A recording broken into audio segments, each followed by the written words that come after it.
علیہ وسلم خیرکم من تعلم القرآن وعلمہ۔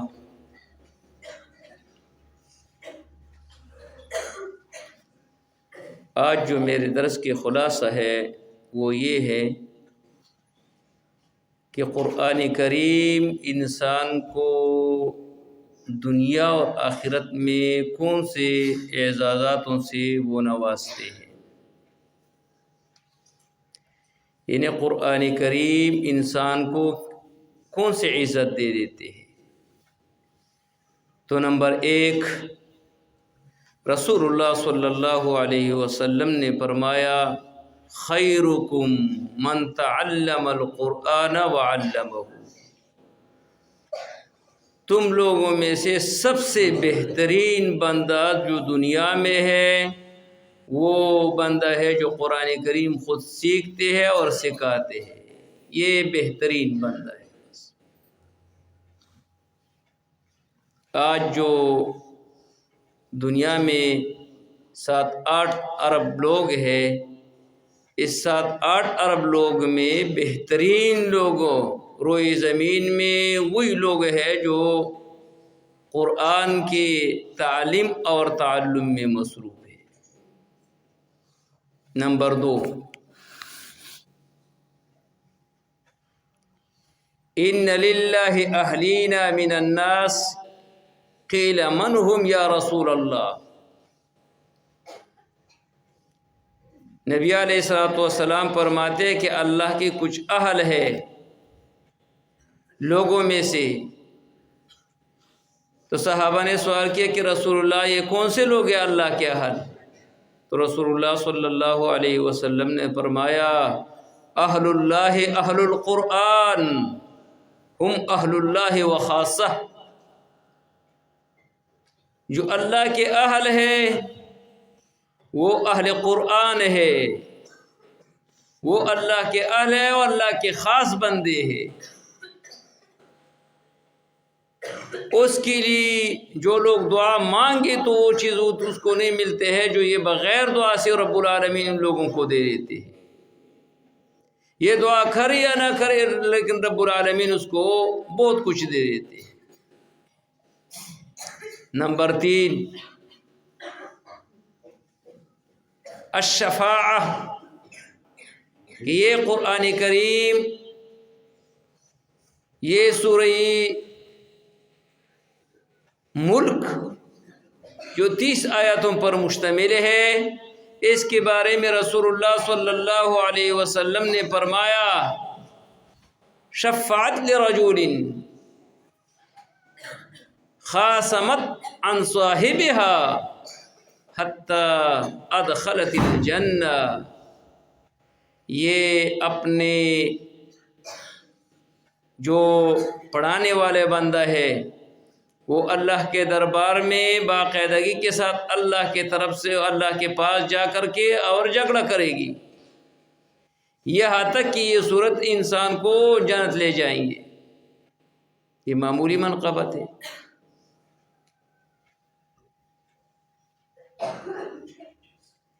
اس لیے قرآن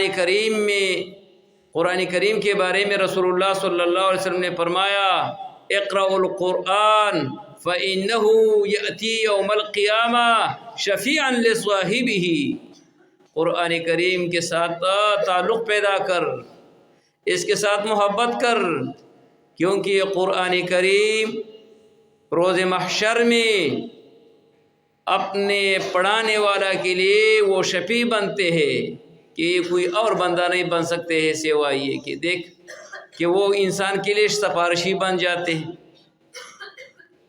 نمبر 4، الماہر بالقرآن مع السفرۃ الکرام البررہ، جو قرآن کریم کے ماہر ہیں اور قرآن کریم میں قابل ہے، رسول اللہ صلی اللہ علیہ وسلم فرماتے ہیں کہ یہ جبریل امین، میکائیل وغیرہ جو فرشتے عزت مند ہے رب العالمین کے دربار میں، اس کے صف میں کھڑے ہوں گے۔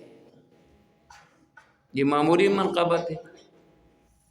جو فرشتوں کے سب میں بندہ کھڑے ہوتے ہیں۔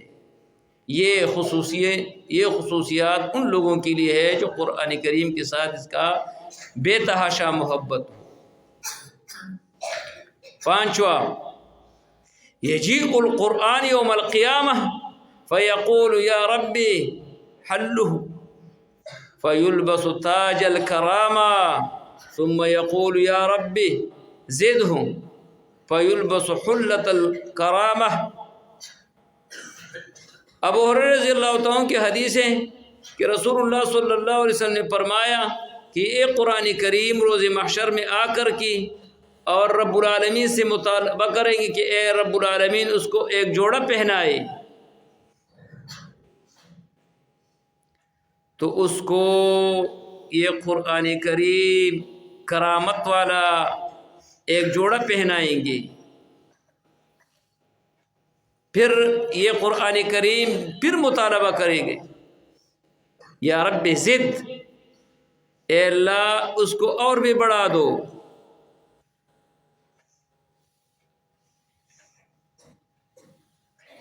تو پھر اس کے بارے میں ہے فَيُلْبَسُ تَاجَ الْكَرَامَةِ، اس کو جو تاج ہے کرامت کے وہ پہنا دیا جائے گا۔ پھر آ کر اور پھر کہیں گے کہ اے میرے پروردگار یا رب ارض عنہ، اے میرے پروردگار اس سے راضی ہو جائے۔ تو اللہ تبارک و تعالیٰ فرمائیں گے فَيَرْضِي عَنْهُ، تو رب العالمین کہیں گے میں تو اس سے راضی ہوں۔ فَيُقَالُ لَهُ اقرأ ورقی، کہ یہ قرآن کریم پڑھتے رہو اور جنت کی سیڑھیوں میں چڑھتے رہو۔ یعنی قرآن کریم کے بارے میں ہے یقال لصاحب القرآن اقرأ وارتقی ورتل كما كنت ترتل في الدنيا فإن منزلتك عند آخر آیت تقرأها، کہ آپ قرآن کریم پڑھتے جا اور جنت کی سیڑھیوں میں چڑھتے جا۔ یقیناً جیسے آپ قرآن کریم دنیا میں ترتیل کے ساتھ پڑھتے تھے اسی طرح پڑھتے رہو، یقیناً آپ کے جو منزلت ہے جب آخری آیات آپ کے ختم ہو جائے یہ آپ کے منزلت ہے، یہ معمولی منقبت ہے۔ یعنی قرآن کریم دنیا میں بھی انسان کو عزت دے دیتے اور آخرت میں بھی دے دیتے ہیں۔